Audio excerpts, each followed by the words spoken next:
Hi అండి అందరికీ. ఎంతో ఈజీగా చేసుకునే రెసిపీ ఇప్పుడు మీకు చూపించబోతున్నాను. పిల్లలు కూడా చాలా ఇష్టంగా తింటారు. ఇంట్లో కూరగాయలు లేకపోయినా కూడా ఈజీగా చేసుకోవచ్చు. ఏం లేదండి, ముందుగా తాలింపు వేసుకొని అందులో క్యారెట్లు,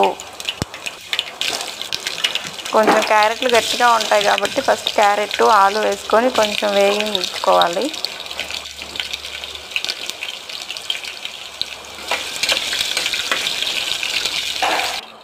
అది కొంచెం వేగిన తర్వాత పసుపు, కరివేపాకు కొంచెం వేసుకొని అవి కూడా కొంచెం వేగిన తర్వాత ఈలోపు మనం బియ్యం కడిగి నానబెట్టుకోవాలి. అందులో పచ్చిశనగపప్పు వేసుకొని ఒక అరగంట నానబెట్టుకొని, నేనైతే బాస్మతి రైస్ తీసుకున్నాను, మీరు నార్మల్ రైస్ అయినా వాడుకోవచ్చు.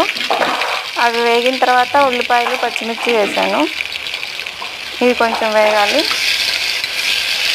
ఇవి కొంచెం వేయించుకొని ఇప్పుడు కడిగి నానబెట్టుకున్న బియ్యం కొలత పోసుకోవాలండి వాటరు, అప్పుడైతేనే కుక్కర్లో పర్ఫెక్ట్గా వస్తుంది. ఇప్పుడు వేగిపోయాయి వెజిటేబుల్స్ అన్నీ. ఇప్పుడు రైస్ వేసుకొని మనం ఎన్నైతే బియ్యం తీసుకున్నామో, బాస్మతి రైస్ అయితే 1.5 గ్లాసు, నార్మల్ రైస్ అయితే 2 గ్లాసెస్ వాటర్ పోసుకొని సరిపడా ఉప్పు వేసుకోవాలి. ఉప్పు వేసుకొని తిప్పాలి బాగా. ఆ వాటర్ అంతా ఇంకిపోయిన తర్వాత ఇప్పుడు 3 గ్లాసెస్ వాటర్ పోసుకోవాలి. నేను బాస్మతి రైస్ కాబట్టి 3 గ్లాసెస్ పోసుకున్నాను. ఇప్పుడు సాల్ట్ వేసుకొని కుక్కర్ మూత పెట్టుకోవాలి. ఈలోపు మా బాబు ఏం చేస్తున్నాడని చూడడానికి వెళ్తే అక్కడ అల్లరి చేసేసాడు మొత్తం. ట్యాప్ తిప్పకూడదు, చూడండి ఎలా ఆడుతున్నాడు. నేను కొద్దిసేపు అలా పని చేసుకుంటుంటే ఈలోపు ఇదంతా ఆగం చేసేసాడు. వచ్చి వాటర్ తిప్పేసి కింద కూర్చొని ఆడుకుంటున్నాడు.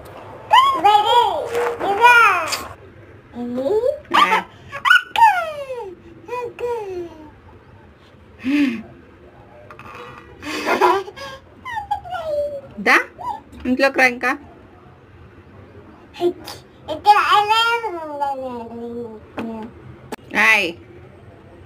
స్కందా